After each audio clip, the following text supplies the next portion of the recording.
Good morning, how's everyone doing? I hope you are having an awesome day so far. Good morning, James Chisholm. Thanks for being the first one in to comment. He was just hungry to get a mention because he just wants everyone to see his face. There he is, James Chisholm down there in the corner. Okay, so I hope you're all having an awesome day. Where is Bananas? That's an excellent question. I'll tell you what, I'll be right back. Here he is. Here's Bananas. For those of you who don't know, this is Bananas. He is the Mind Affinity monkey mascot, and he writes my weekly email that goes out every week. A burst of positivity straight to your inbox. So let me know in the comments if you want to be included in the list, so that you can get some hints and tips from everyone's favourite primate pal. Anyway, good morning, Lucy Jackson. Lucy Jackson is one of those people who's just really super arty. And so I did a thing in my group where I just put a couple of squiggles and asked people to complete it and make a picture. And Lucy did I think it was a duck that she did. Absolutely brilliant. Anyway, you're not here to hear me waffling on about ducks and monkeys and James Chisholm and good morning, Facebook user. What are you here for? You're here because I'm going to talk about the bystander effect. So technically speaking, it could be argued this is not really a cognitive bias, but I'm including it in my Exploring Cognitive Biases video, good morning Maria, because it's something that's well worth considering and talking about, and it does impact how we make decisions. So in that sense, you could argue that it is a kind of bias. And it's something that a lot of people experience, and many different studies have replicated this effect. So it's a psychological theory rather than necessarily a cognitive bias. But I'm sure you'll forgive the diversion. I love this stuff too, which is why I talk about it all the time. And Lucy did the duck because she is quackers. Love it. So what is it? Let's start by talking about what it actually is. It got mentioned in Spaghetti Besties, which is a business networking group on Facebook, which is what inspired me to talk about it. But basically, it's the psychological phenomenon or theory where if there is a group of people and someone needs help or something happens or something's meant to get done, and there's a group of people who all could do it, the chances are no one will do it. Because we all, it's a generalization, it's generally true, and studies show this, but everyone involved tends to just think, oh, someone else will do it. Or they just see that no one else is doing it, and we have that whole kind of groupthink thing going on where we want to belong, so we conform to what the masses are doing, and we actually hold ourselves back. So you could be, and looking at the names of the people watching, you are good people. You could be a really good person who absolutely is happy to go out of their way to help someone else, especially in a situation where it's required. And yet so many people will just walk past, will just ignore a situation. Which is quite sad, really, in some ways. And the difference is, if you take those people, those hypothetical people, but also the real people in the studies, depending on which study you look at, and you were to put them in a situation where someone needed help, so let's say someone's fallen down in the street. Yeah, it's a really great example of this. If someone's fallen down in the street and person X walks past, person X will absolutely stop and help that person. However, if someone's fallen down in the street and there's lots of people walking by and just ignoring it, person X is more likely to just walk on by. But the good news is you can break out of that. As much as it is something that the vast majority of us are influenced by and feel inclined to behave as part of the group, it's absolutely something that you can change and something that you can break out of. An example of this, I'm going to use my mum as an example. I'm really proud of her for this one. I love my mum. My mum's awesome. I'm very lucky to have such a wonderful mum. Anyway, a few years ago now, she was travelling to work, and so there was loads of people travelling to work, all these cars going down this main road all at the same time, not one of them thinking to stop. And there was a man who had, well, excuse me for being quite brutal at this time of the morning, but it had his throat slit and he was bleeding everywhere. There's a whole long story behind it, which I won't go into right now, but if you want to know, let me know. I'll tell you about it another time. And she didn't even hesitate. She pulled over, she stopped. She took the man straight into her car and straight to the hospital rather than mess around waiting for an ambulance. And that saved the man's life, which is awesome.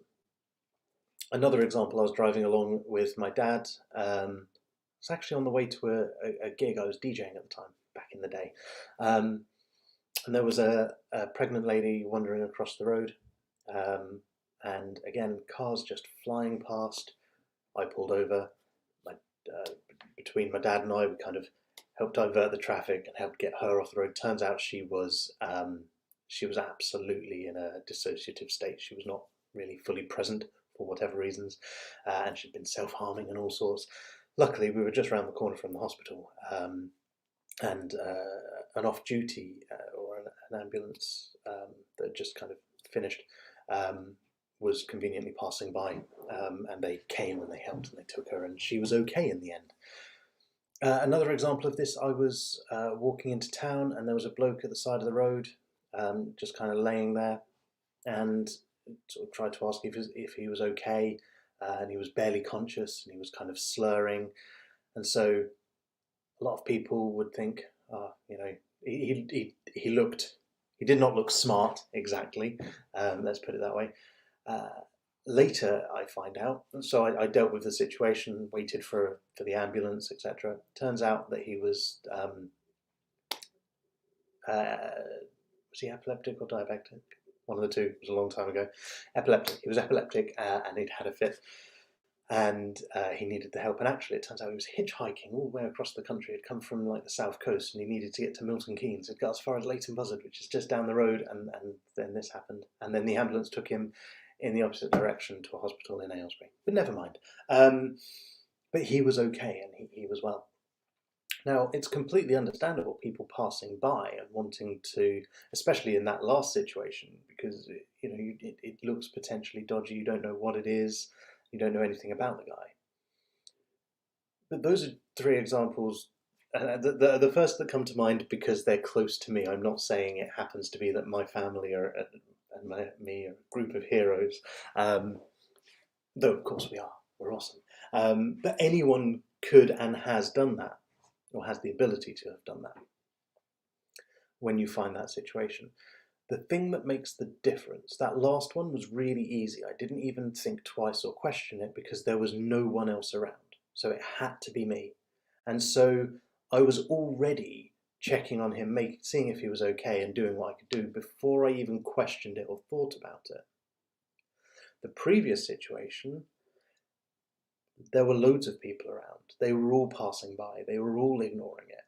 And actually, it took my dad and I to have a conversation about it, to notice it and talk about what was going on before we actually kind of went, actually, we should pull over and stop and do something about this.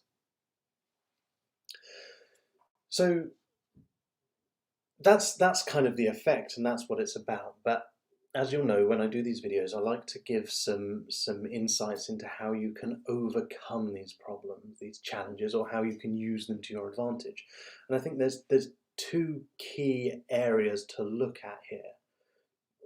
One is if you are in need, if you are in a desperate situation or an emergency situation, and you're surrounded by a group of people, or you're giving aid to a specific person, don't ever expect a group to help you.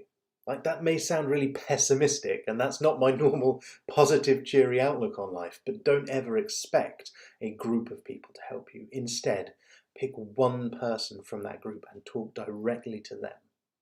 When one person starts to help, more people are likely to join in. Another thought that's just come to my mind that illustrates this: when I was quite a bit younger, I was playing rugby, and everyone in the rugby club recognised my dad's van, because we would always go around in his works van to the rugby matches and stuff. And there was a lady broken down at the side of the road, and my dad pulled over. He's a mechanic, he's pretty good with cars, to see if she was all right and needed any help. Now again, loads of cars had gone by. As soon as my dad pulled over, half a dozen other cars pulled over behind to make sure that everything was okay, or stopped, or whatever, and then carried on when we said, yeah, we're all good. Partly because they knew him and they recognised the van, but because someone had stopped, more people were then willing to do so. And we ended up with quite a few people pulling over to stop, but wouldn't have necessarily happened if it was just the one. So if you're in a situation where you need help, or there's someone who needs help and you need backup, so for example, if you're a first aider and you need to apply first aid, but you need to get someone to call 999, don't just shout out to the group, someone call 999.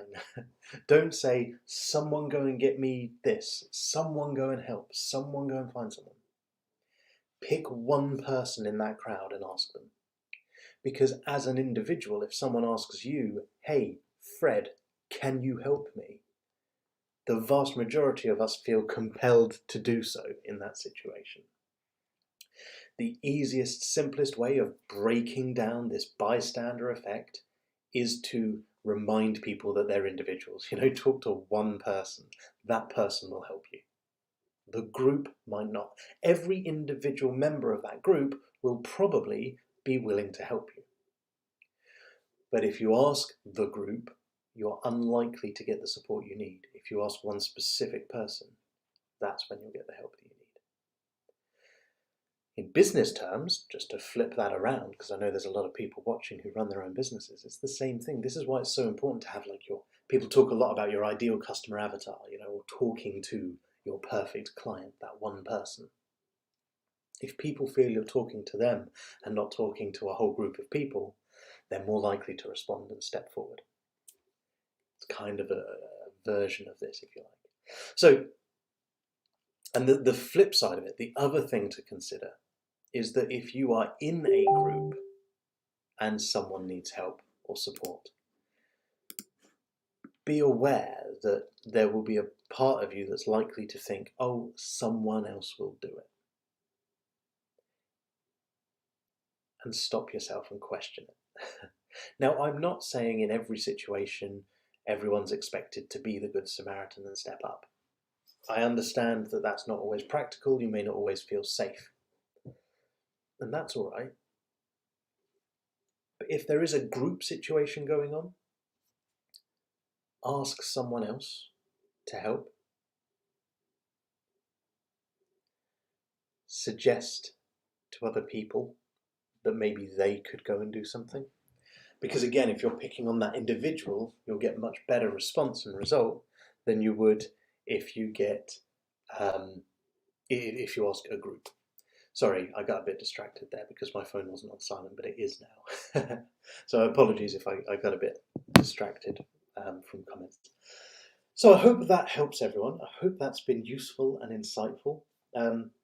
So just to recap, bystander effect, quite simply, when there's a group of people, individuals are less likely to step up and help out or deal with a problem or situation because they don't want to stand out from the crowd. We don't like doing that by default generally. And the simple ways around it, if you're someone who needs help or you're helping someone you need support, ask an individual. Pick one person and ask them for help. Don't just scream for help. Ask that person. Don't say, can someone help me? Can you help me? Please help me. And if you're the other side of it, if you're that part of the group, just be aware of this. Stop and take a moment to question it. And if you're not able or willing or happy or comfortable getting involved yourself, consider asking someone else in the group to do so. And that's it. Thanks very much for watching. I hope you've enjoyed it, and I will see you again next week, either at 9 or 9:30. 9:30 might become the consistent time for these going forward. We will see. Thanks everyone for tuning in. Have an awesome day. Have a great Thursday, and then an amazing weekend ahead as well, I'm sure. Thanks everyone for tuning in.